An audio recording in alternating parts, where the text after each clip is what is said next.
പുതിയ താരിഫ് നയത്തിൽ India, Vietnam, Israel രാജ്യങ്ങളുമായി യുഎസ് വ്യാപാര ചർച്ചകൾ നടത്തി വരികയാണെന്നാണ് റിപ്പോർട്ടുകൾ. ഈ രാജ്യങ്ങളുടെ പ്രതിനിധികളുമായി പ്രസിഡന്റ് ഡൊണാൾഡ് ട്രംപ് വ്യക്തിപരമായ ചർച്ച നടത്തുന്നുണ്ടെന്നാണ് വിവരങ്ങൾ. ചർച്ചകൾ വിജയിച്ചാൽ നിർദ്ദിഷ്ട താരിഫ് ചുമത്തുന്നത് പൂർണ്ണമായും ഒഴിവാക്കും.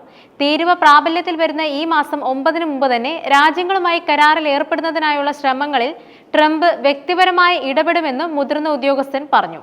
വ്യാപാര ചർച്ചകൾ വേഗത്തിലാക്കാൻ ഇന്ത്യ ഉൾപ്പെടെയുള്ള രാജ്യങ്ങൾ ശ്രമം നടത്തുന്നുണ്ടെന്നും CNN പുറത്തുവിട്ട റിപ്പോർട്ടിൽ പറയുന്നുണ്ട്.